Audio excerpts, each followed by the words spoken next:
PCTV reports down here at Red Kiln in Salt Lake City. I was feeling a little artsy today, so I thought I'd stop by, learn the 101 on how to throw clay, and see some beautiful pieces by our local artists. Red Kiln is a pottery studio that was started in 1994 by a group of potters who were looking for a place to work.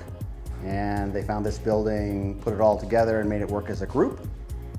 For 10 years, that worked pretty good. There were not a ton of people involved, but over the last 10 years, it's really taken off. So we have classes, we have a gallery for Utah clay artists, and we have approximately 90 people here, students and renters. Gallery is a large space. It's approximately 12 Salt Lake City-based artists working in clay, mostly functional stoneware, but there's some sculptural work, some raku, some horsehair-fired pots. It's a great place to get Utah clay art. All right, now Kyle, let's try this out. Can you give me Pottery 101 here? What is all this? All right, so first thing you want to do is prepare the clay. And just like when you stretch before you go running. Grab one? Yeah, go ahead. Okay.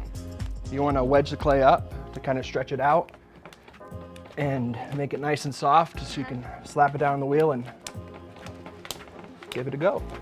So you're just kind of wedging the clay up like this, like you're kneading some bread. Okay, need the bread. Yep. You want to keep it kind of in a ball here. There's clocks, there's wall hanging pieces, there's owls, there's fish, there's all kinds of, occasionally there's a Yeti sighting.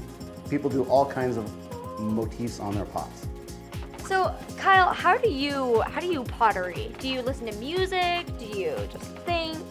Yeah, I like to listen to some music, maybe put on a podcast and just kind of zone and kind of watch what happens. And what do you like to create? What's kind of your signature style? Lately I've been making a lot of bottles, but you know, just functional pottery. My style? I've been working in stoneware for a long time. I make functional work, large pieces, but recently I've gotten into some decorative work, brand new technique that I've never heard of, that I had not heard of 2 years ago, and that's called a vara. This is an example of the new work. It's low fire. I take hot pottery out of the kiln and I dunk it in a fermenting brew of flour, yeast, sugar, and water.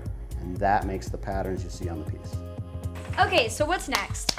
So now that you've prepared the clay, it's time to make whatever you're gonna make. Okay. Should we make a bottle? Let's make a bottle. Okay, so you kind of slap the wheel down, or slap the clay down on the wheel. The first step is to center it. Okay. First thing we're gonna do is push the clay down on the wheel head. And now that it's nice and stuck to the wheel head, we're gonna start to center it. You want to cone up.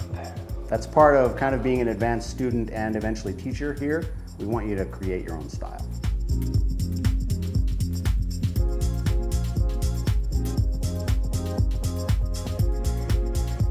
Collar it in. Oh, wow. And then get the rest of the height.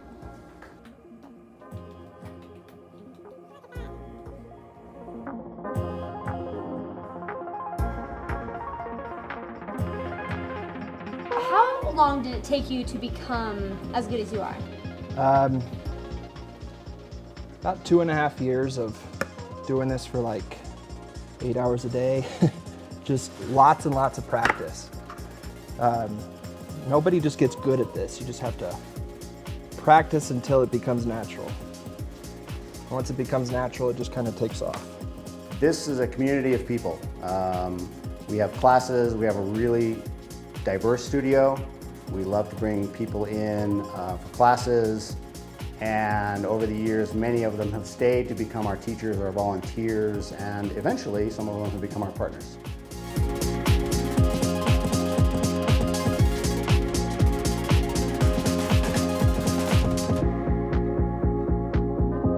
Come visit us at Red Kiln Pottery Studio. We're here on 393 East, 1700 South in Salt Lake City. You can get a great pottery gift by a Salt Lake City potter, and you can visit the studio. We're happy to give you a tour, show you what's going on. redkiln.org, that's where the information is. So the finished product will look a little something like this. Very impressive. This is one of your pieces, Kyle. Yeah, it's an oil bottle I make. Love it. Well, come by the Red Kiln and check it out yourself. Kyle will teach you how it's done. This has been PCTV Reports. We'll be right back.